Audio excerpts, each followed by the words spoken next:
chairman yato me so aba premier nu ana regional chairman so yato me so aba enso so empre miensa na se aye Real Madrid bobo na se ya hye wo mo a na no nkire se a friend say Mbappe ebia wa anyere no ho a mobo but anyi ono nko a na gina park ne so na se nkire se Mbappe oni experience wo bobo enti say ya ka experience wo politics mu de aya either say obeko school no anya experience na say obeya adwuma bi ache no anya experience me fia madi nyina no my youth age politics na ateki half na say take bebre free me ho enti say ya hwe obi a wo experience wo wani edene wonim politics ni mu a obetimi aboa me aye ne de opa hwe ene elections bi a yakobia no untumi me da brane o ti ase me da brane enti 2028 ne de Madam Roma Mr. Otwedi ampo Nyankopon say eduru ho na so the national chairman be ma me a ayade akwa bia so obuomu ane osumu adwumaden mu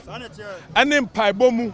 osum ayade a chairman untumi me de mo bebo afode de ama osono NPP na yade ababeje to me no because 2014 no na me frequency 20 ba no ya kan niam bebre sabra ne wo position ya ne ana ye adwuma no enti enum se de Onyankopon e de I or de maye no sa so na odi Jericho so odi be se yensa enti se de odi 2016 de maye no sa so and odi a year 2028 so de ba maye madam say I think say a very important day. Runibeka say a watershed conference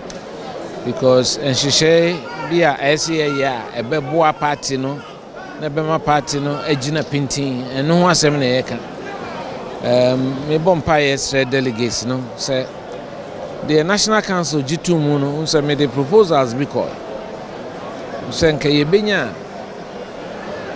party for no dodo na atiatra no wo mo ana o maye adwuma ma party da sesei oni onka ho ade bia ni ho so ya te se wasom party na onti wakonwa so na afi party kwa yemfrew ha adwen pa enti mi ma famu de enka obi a wasom party da why polling station organizer, polling station secretary, woman organizer, chairman na ene oni ho na so otiasenko ade a ese yema no eto abanu bi enti eno na me stress ene that for me is the most important thing, the expansion of the delegates, because eno na ebema wo mo atiatena apati na ebaaye no bi wo ha no executive no losing the position na ne buafu ene onto ababi obi wo di minister o di regional chairman bi kra 3 times. And so now onya current nti yema ne nto aba esa experience a wanya ni ade nyina na busuafo ne ade nyina will not be happy. Nti I hope say this should be a no brainer na yanyintum me the National Council no eji de mekan ni nyina atumu apart from polling station there. They say former executives better, former regional executives, former ministers, former MCs ne MPs na nti empire ye boa ne se ye betimi ade bibi kakra kan de ye no eno anem ene ma disre de am de ato party for na me bompa se on besom na. This is not just it's not about monetization or anything. We are putting structures in place to expand the electoral college after going round and taking information from concerns from well-meaning Ghanaians. So it's a way to make it more inclusive. We are here today to share these amendments. The amendments have been shared, and we are waiting for our delegates to confirm or otherwise whether they are in support of this. So this is not given, it is not done. That is why we are here. We are going to listen to what the majority will say about all these things. But let me say that the amendment is first and foremost to, one,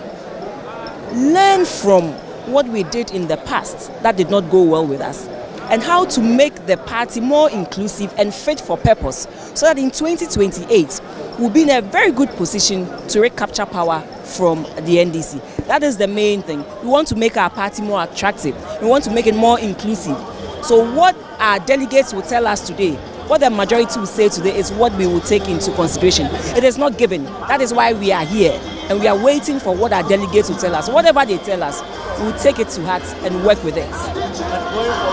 Every Ghanaian must know that we are determined. We've acknowledged some of the mistakes that we may have made, some of the challenges that we could have handled better, we were not able to handle. We've learned our lesson and we are ready. We are asking for a new mandate, and if it's given to us, Ghanaians will see that, yes, we still hold the ideals that Ghanaians hold important. We also cherish those ideals. A lot of concerns were being raised that after exiting from parliament and also a leadership position, the party doesn't give those people an opportunity to be part of the delegate system, and now the party is considering to add them to the system. Do you foresee that one also can help the call for unity? We are a listening party. We are in this business to win elections, and we listen to anybody who has an impact or a role in these elections. We are collating all the information, such as you have said, and we are going to analyze them, and we will choose those that will, one, give us the authority and the power and the votes to go back to continue what we want to do. We acknowledge that we are here at the wishes of the people, and so we will look at every issue that is being mentioned as accounting for our defeat, and we're going to work on them, and we're going to talk to the people, and we're going to work with the people to bring our programs and policies that will inure to their advantage, and give them, move them off from the current state of affairs. We're here. We have families, we have friends. We go out, people talk to us. We've noted whether it's true or not, as long as it's come from the people, it's our responsibility to examine them and try to make things better. And that's the essence of this gathering today. Namaka said, yes, it is possible. Say, it bet me 2028 election. Bet me as a budget to me, every NDC for her. You say Ghana for anyone. Ohienda modern Ghana for titru any galamsey. So I'm about more than our tree. Pe umbe 2 galamsey as here. This is Accra there. And you see a tota in river bodies come to the plot at home. I know must tell you the sort of people are a war party. In Ghana for me, say Nyanko ye biano. Say Ghana for the better. Na mata yechi sense NPP na wakuma pa ebetumi abebo oman na oman afa no tuma pa afra ohwe ni ekosisi ayi a yidi se LGBT+ omo ka se omo ba ya yewura mahama ode nsa be hyase sisi a yesre no onfa nsa hyase sisi a na se ne asofo agi ni di ese ono betumi de nsa hyase ade no ona ye mampani ni wire free me kind say na da Roma ni o catch Ghana for say mo de LGBT+ no omba ya mo de msa be hyase ni na achia kakra wo mpa ye pese tenten no ansa mampani de nsa hyase mo se da bi ni atie bia na so mo de msa hyase sa esom so mfa msa hyase mampani fo msa hyase ye twen ye gidie se sa nyoma na mfata no ye se fo msa hyase ni manum ya ema ade kura enchi so nka bedu dwada de na odo nsa hyase ene na sebe didi a Ghana fo enya wo mu omoto abama no ebetumi apagya but ma me cancer your conference ohwe a aye orderly pa na the radiase said NPP, the glory of NPP, the unity of NPP is coming back and coming back strongly. And Oshe delegate Abba Hatcher say ya prepare ye who say and ye ba make a decision na ye move on in the party.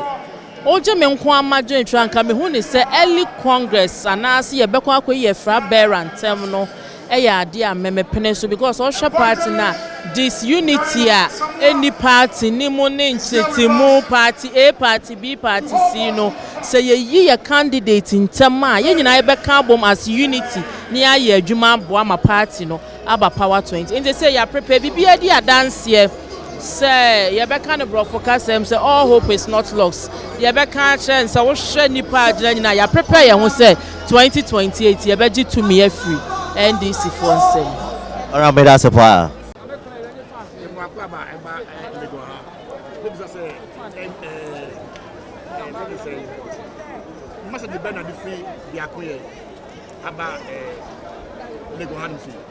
oh ene de enigeda se NPP yina bom abaye congress wo hwe hanom se na obia ni age ama yina aye together na megidi se with new euphoria and now say unity ewo NPP must say no ebe patch anima together up na coming years no obia beti yenkan say yeah NPP is always the winner na biakoye for the what I want to say ni say almost say yantime anji seat no but mama abamumbu if we say we have better things ahead we are going to strategize with new ideas with new things na senyakopon so boya yetime win seat no ama biakoye afa nentama pafura the next 4 years I say better than NPP before much to think the next 4 years there only say opposition the ruling government so the enyema p tutu akwemu but yenso ye ba on the ground say wahu ni ababa ye adwuma no obia ni say agro there any firm inti the masses no ana say the masses no omni eni obaba ye adwuma no mahu say there's a difference between MPP and NDC if you say omnim a lot of social interventions are MPP did to drama ama eboa Ghana for but nipa p am value social interventions no it afei na sa aban aba o say social interventions no enye den o mean to be implementing the well no afei o money better say anka MPP na wo hodo ma anka be no better asen aban o we yo say meja kwakwa say next 4 years biakoye for enhwe woni mu ana oh I know there ni na depends who say politics there so many things change are you getting me say me ba fine obi so na be ba me ready say once am MPP in there me dem may give me full support if you say biakoye MPP there it doesn't matter who is what leading the NSA yina be come together na then ya boa the win seat I'm some constitutions no say o ma ya amendment be bre na ewu mu anne mo ba be ye ho adwuma en for na o sha oh frewe man ko boy man frewe have a very serious meeting and as members of the Council of Elders we will want to sit back and once this thing is over come back to me. I will tell you something. So now the party is calling for unity and you foresee the unity will be as quickly as possible. The unity will come from today and then in the period of rejoicing you can come back to me. I promise you. Okay?